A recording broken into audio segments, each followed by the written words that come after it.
Good evening, I'm Scott Schaefer. And I'm Lisa Washington. We begin tonight with continuing coverage from Lackawanna-County, where 9 people have been charged with stealing millions of dollars of fine art and sports memorabilia from around the country. The group allegedly stole items from 20 different museums, galleries, and collections over the past 2 decades. A number of the victimized institutions are local, like the Everhart Museum in Scranton and Keystone College in Factoryville. 8 of the 9 suspects are in custody. 1, Nicholas Dombeck from Thornhurst, is considered a fugitive. Authorities believe many of the stolen items were then melted down and sold for metal at a fraction of their estimated worth.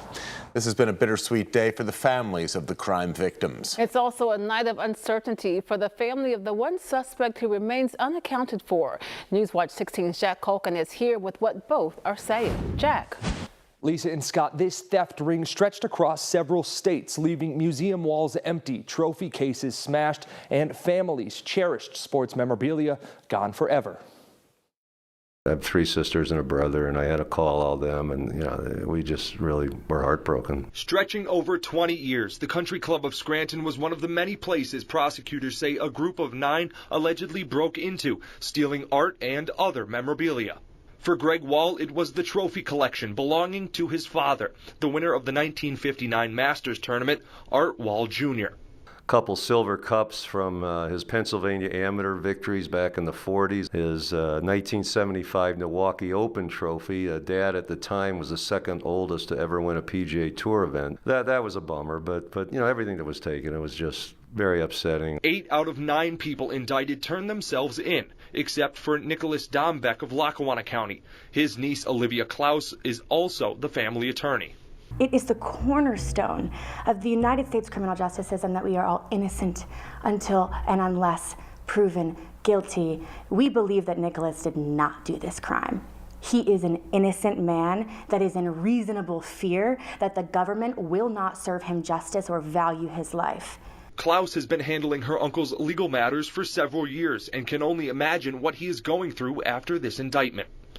We are devastated that he could possibly be in so much fear that he would run, but that is the fact of the matter.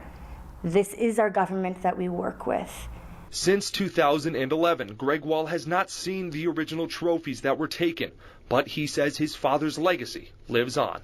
The Country Club of Scranton was kind enough back when this happened. We replicated a lot of the items, so they're certainly not the original items, but we were able to replicate some of them. So we still have a pretty neat representation of Dad's background here. As of tonight, Nicholas Dombeck is considered a fugitive from justice. His family tells Newswatch 16 he poses no threat to the community. Jack Culkin, Newswatch 16. Scott and Lisa, back to you. Jack, thanks for that report. Among the heists attributed to the thieves, a 1999 break-in at Keystone College in Factoryville. Here, they allegedly swiped a jersey worn by Christy Mathewson, the Wyoming County native who's a member of the Baseball Hall of Fame. I'm at a loss for words that after 24 years, they've finally made some significant arrests. Keystone College has estimated the total loss to be over $100,000.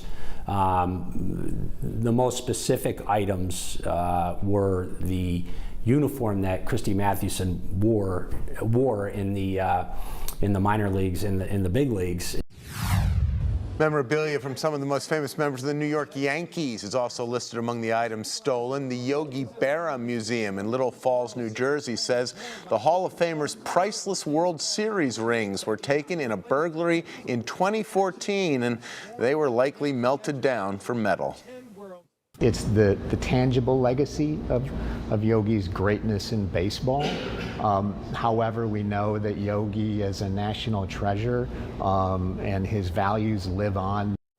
Yogi Berra won 10 World Series with the Yankees. Replicas of his original rings are now on display at the museum in New Jersey.